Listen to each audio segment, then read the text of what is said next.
Boker Tov Umvorach.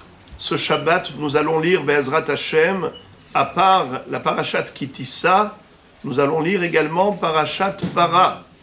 En cette année 5783, Para et Kitissa sont jumelles. Donc on va faire sortir 2 livres. Le premier pour les 7 lecteurs et le deuxième livre pour le Maftir. Maftir va lire parashat Para. Où se situe parashat Para? C'est au début de parashat Hukat dans le livre de Bamidbar. Le premier passage de parashat Hukat nous enseigne les lois de Para Adouma, la vache rousse. À quoi servait la vache rousse? Eh bien, une fois qu'on avait obtenu les cendres de la vache rousse, on allait mélanger ça à l'eau de source dans le kéli, et ensuite, la personne qui était impure parce qu'elle avait touché un mort, ou elle était sous le même toit qu'un mort, elle était tméa. Et quelqu'un de tamé, pour pouvoir devenir tahor parce qu'il a touché un mort, eh bien, cette personne-là ne peut pas aller juste au mikvé. Pour toutes les tum'ot, il est suffisant de se tremper au mikvé. Mais pour le contact avec le mort, ce qu'on appelle en hébreu tum'at met, la seule façon de pouvoir se purifier, c'est qu'il faut 2 opérations. Première procédure, Haza'a, ce qu'on appelle l'aspersion des eaux lustrales le 3e jour et le 7e jour. Et le 7e jour, il faut aller aussi au mikvé, et à la tombée de la nuit, la personne, elle est pure. C'est la raison pour laquelle, de nos jours, on est tous considérés comme tmémet.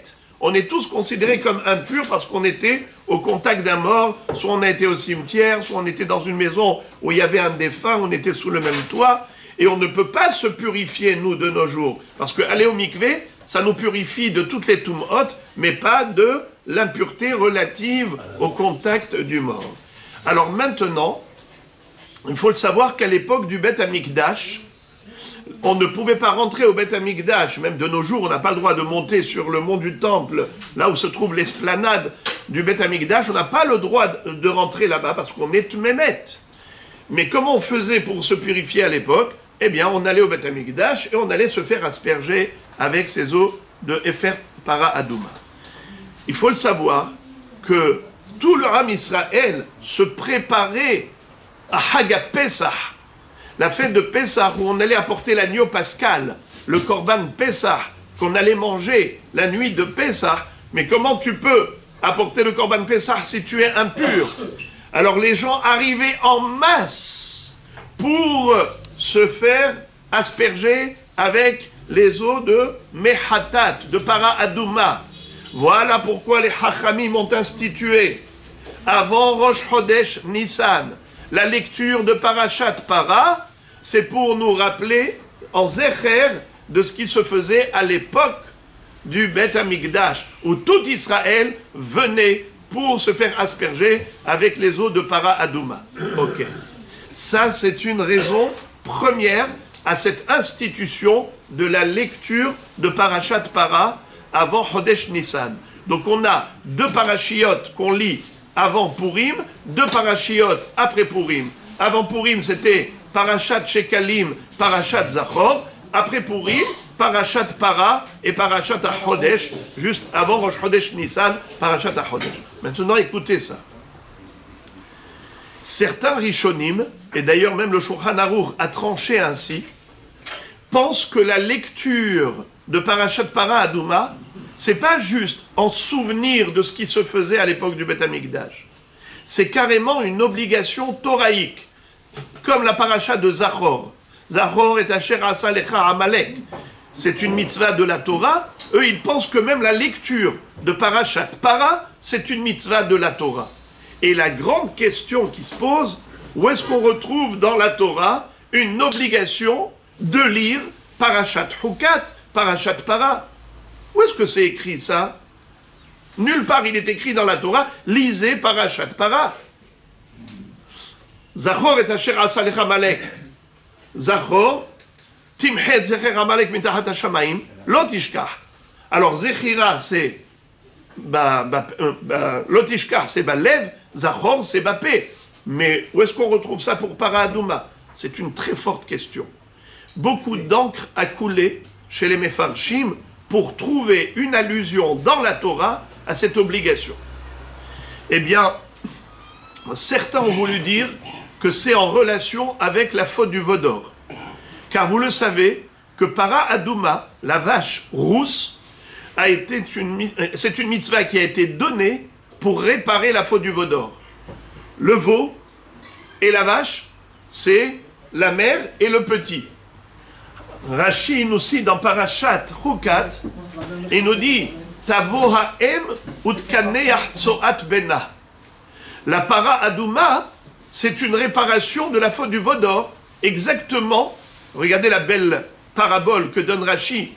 Imaginez-vous une femme de ménage. Elle est venue avec son fils au palais royal pour laver, pour faire la sponja, n'est-ce pas? Et voilà que on dit au roi, le petit qui était sans les couches, il a uriné, il a sali. Qu'est-ce qu'a dit le roi? Tavo ha'em, utkaneach tzoat bena, que vienne la maman, la servante, et qu'elle essuie la saleté de son fils. Ainsi, la para Adouma, c'est la mère. Le régel, le veau d'or, c'est le petit. Eh bien, la saleté, la crasse de la toum'a de régel à Zahav va être réparée avec la para Adouma. On aura l'occasion, Be'ezrat Hashem Shabbat, d'expliquer le rapport de cause à effet. Comment est-ce possible qu'un veau qui est en or et la vache qui est en chair et en sang peut réparer? On verra après Be'ezrat Hashem. Mais en tout cas, étant donné qu'à propos de la faute du veau d'or, il est écrit Zechor al tishkach et asher iktzavta et Hashem elokecha bamidbar. Souviens-toi et n'oublie pas combien tu as irrité la colère divine avec ce veau d'or. Eh bien, puisque c'est écrit Zechor al tishkach, c'est exactement comme Zachor et asher asa lecha Amalek. Lo tishkach, timchet zecher Amalek lo tishkach. C'est quoi le tishkach? Dans ton cœur, n'oublie pas. Zachor, avec ta bouche. Verbalement, tu dois évoquer, rappeler. Et ta chère Asalecha Amalek. Eh bien, comment tu fais pour le rappeler? Avec le Sefer Torah, Parashat Zachor. La même chose pour le Het HaEgel. L'Otishka, c'est dans le cœur. Zachor, c'est verbalement. Alors, il faut lire dans la Torah.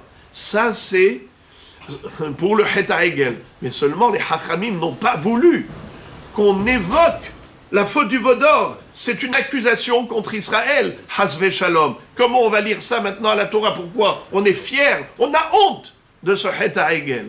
Alors, qu'est-ce qu'ils ont fait les Hachamim? Ils ont dit on va lire à la place du Hegel, on va lire plutôt la Para Adouma. La Para Adouma qui vient réparer la faute du veau d'or, c'est ça ce qu'on va lire. La réparation, pas l'accusation. Alors, ça c'est une explication pour dire pourquoi nous lisons Parashat Para Minatora. Mais certains disent, le Aruch HaShulchan, si c'est une obligation toraïque, ça veut dire quoi ça? On va remplacer la paracha du Hegel par la paracha de Para parce qu'on n'a pas envie de faire une auto-accusation, mais c'est pas nous qui décidons. Si Dieu nous a demandé Zechor al tishkach et asher iktzavta et Hashem lokecha bamidbar, eh bien il faut le faire. Pourquoi est-ce qu'on se permet de changer? On ne peut pas se permettre. Alors, l'explication, pourquoi est-ce qu'il faut lire Parashat Para, nous dit le Aruch HaShulchan, quelque chose de fabuleux. Si tu ouvres Parashat Chukat, tu vas voir là-bas qu'il y a un pasouk, Vehaïta lachem lechukat olam.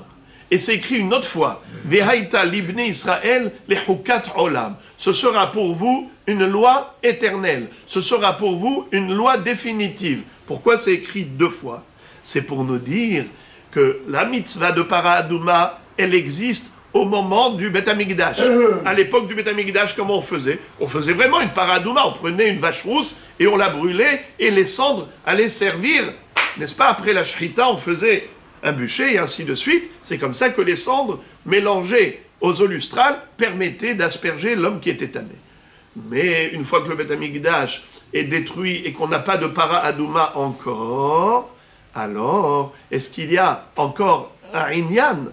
Il y a encore une obligation? Oui.